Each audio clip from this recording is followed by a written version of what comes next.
278 பார் 1ல B தானே 1 B ஒன்னா பார் 1.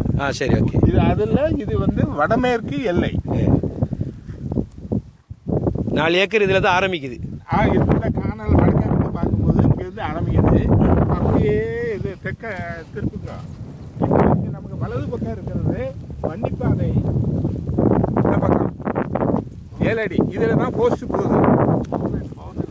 EB line போகுது, பவர் லைனு.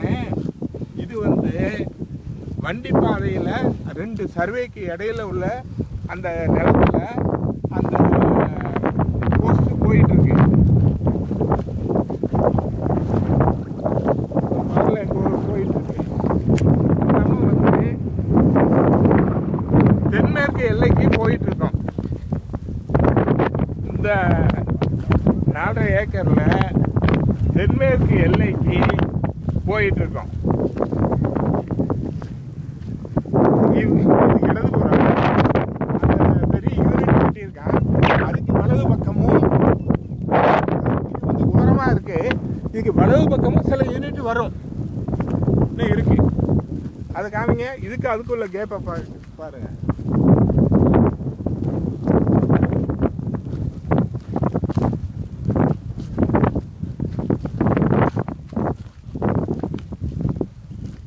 இப்போ இது பார்டர்ல இருந்து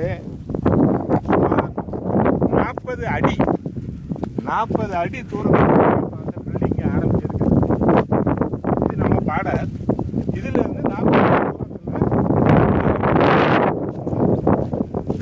அதே மாதிரி அந்த கார்னர் வந்து தென்மேற்கு எல்லை. ஆனால் மணல் குவிச்சு வச்சிருக்கு இல்லையா, அது தென்மேற்கு எல்லை.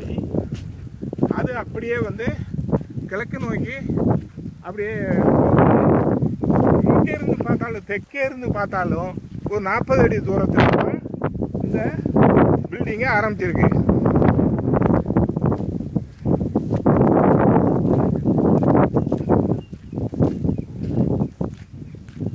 ஆனால் இந்த பில்டிங்கில் இருந்து வடக்கு பகுதி ஏகப்பட்ட நிலம் இருக்கு. இது சென்டர் கிடையாது. இந்த பக்கம் ஒதுக்கி இருக்கோம். 40 அடி பக்கத்தில் ஒதுக்கி வச்சிருக்கோம்.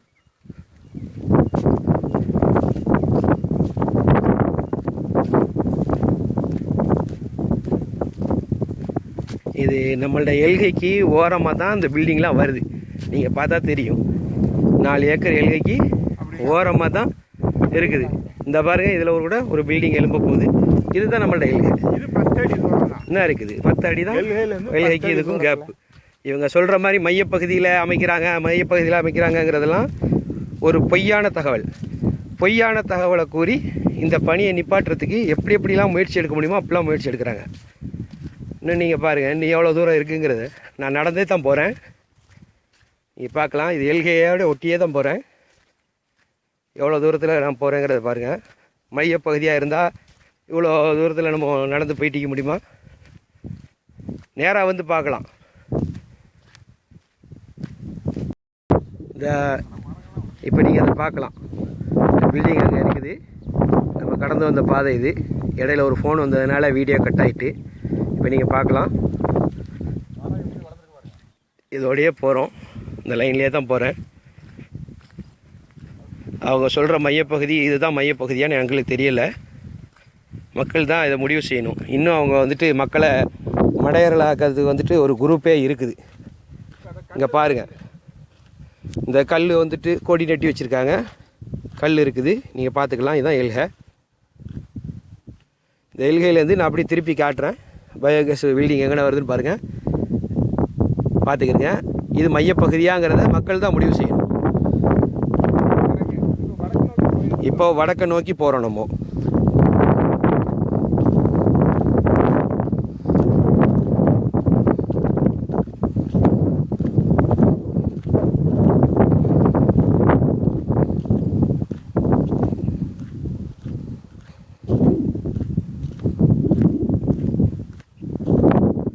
அந்த ஓரமாகவே தான் போகிறேன், பார்த்துக்கிடுங்க. வடகிழக்கு எல்கை இதில் போயிட்டிக்கிறோம்.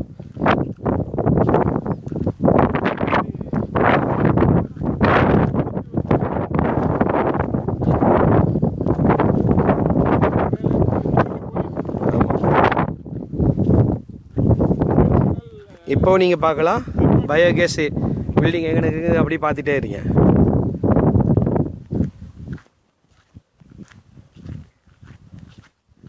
இங்கே யார் வந்து பார்க்க போகிறா, யார் வந்து பார்க்க மாட்டாங்க அப்படிங்கிற ஒரு அலட்சியத்தில் தான் அவங்க ஒரு அசட்டு தைரியத்தில் தான் மனுவை கொடுக்குறாங்க. மக்கள் யார் வந்து பார்க்க போகிறா, அரசு அதிகாரிகள் யார் வந்து பார்க்க போகிறா அப்படிங்கிற ஒரு ஒரு ஒரு இதான தைரியம், அசட்டு தைரியம் மக்கள் தான் தட்டி கேட்கணும். இதை இங்கே பாருங்கள், இங்கே உள்ள எல்கை கீழே தான் இருக்குது. இதை நீங்கள் பார்க்கலாம். வடகிழக்கு எல்கை கல் இது. இதிலிருந்து கடல் 650 மீட்டரில் இருக்குது கிழக்கு. இப்போ நீங்கள் பயோகேஸுடைய பில்டிங்கை பார்த்துக்கிறீங்க எங்கே இருக்குதுன்னு. இது எந்த கோடியில் இருக்குது, அது எந்த கோடியில் இருக்குது.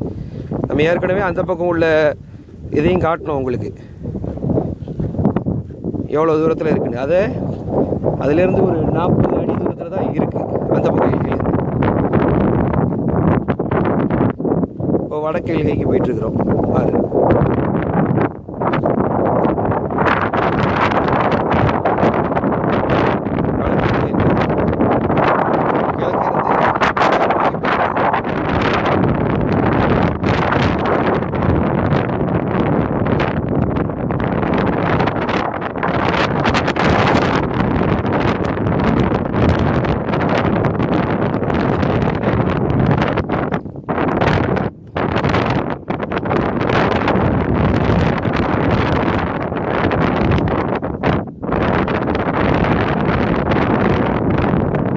இங்கேருந்து அந்த பயோகேஸ் பில்டிங்கை பார்த்துக்கிறீங்க எவ்வளோ தூரத்தில் நம்ம போயிட்டுருக்குறோம்.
மையப்பகுதியில் இருக்குன்னு ஒரு பொய்யான ஒரு தகவலை பரப்பிட்டு மாவட்ட ஆட்சியர்கிட்ட போவேன். அது இல்லைன்னா கோர்ட்டுக்கு போவேன்னு வேற மிரட்டுறாங்க. இதுக்கெல்லாம் காரணம் என்னென்னா மக்கள் விழிப்புணர்வு இல்லாமல் இன்னும் அவங்கள எதிர்த்து கேள்வி கேட்காம இருக்கிறாங்க. அவங்க நினச்சதை சாதிப்போம் அப்படிங்கிற மாதிரி அவங்க இருக்கிறாங்க. நல்ல விஷயங்களுக்காக போராடுங்க, ஊரின் நலனுக்காக போராடுங்க. இப்படி ஊருக்கு வர்ற திட்டங்களையும் நலங்களையும் கெடுப்பேன் அப்படின்னு போராடுங்க. இந்த பார்த்துக்கிறங்க, இந்த எல்கையிலேருந்து இந்த மண்ணு குமிச்சிருக்காங்க இல்லையா, இதான் எல்கை. இதிலேருந்து எவ்வளோ தூரத்துலையும் பார்த்துக்கிறங்க. இது நடுப்பகுதியாக இருக்குமா, 4 ஏக்கருக்கு இது நடுப்பகுதியாக இருக்குமா, நல்லா பாருங்கள். மண்ணை குமிச்சிருக்கு, இதிலேருந்து இவ்வளோ தான். இது நடுப்பகுதியா, இது அந்த ஓரமாக வரலையா, ஓரமாக தானே பில்டிங் இருக்குது, எங்கேருந்து நடுவாக இருக்குது. எதுக்காக இப்படி ஒரு பொய்யான ஒரு தகவலை தரணும்? இதுக்கு மேலே மக்கள் தான் வந்துட்டு கேட்கணும். பயோகேஸ் அமைக்கிறதுக்காக கட்டப்பட்ட ஒரு மெயின் பில்டிங்கு. இப்போ இதிலேருந்து நீங்கள் அந்த எல்கையை பார்க்கலாம். அங்கே இருக்கிற எல்கை, அங்கே அந்த வளர்ந்த முள்ளோட தெரியுது. அதுக்கு கொஞ்சம் முன்னாடி வரும். அப்படியே நீங்கள் பார்த்தீங்கன்னா அங்கே பாருங்கள், சுற்றி எல்கைகளை நீங்கள் ஏற்கனவே உங்கள்கிட்ட காட்டினேன், பார்த்துக்கிறங்க. அந்த பில்டிங் ஒன்று இருக்குது. அது வந்துட்டு ஓரமாக ஒரு 10 அடி கேப்பில் தான் இருக்குது எல்கையிலேருந்து. அப்படியே பாருங்கள் ஃபுல்லாக. இதுதான் பயோகேஸ் அமைய இருக்கிற இடம். இதில் குப்பை தட்டுறதுக்கு இடமே இல்லையா. நீங்கள் பாருங்கள் எவ்வளோ இடங்கள் இருக்குதுங்கிறத பார்த்துக்கிறங்க. இடமே இல்லைங்கிறாங்க. குப்பை தட்டுறதுக்கு இடமே இல்லையா. பயோகேஸ் தேவை.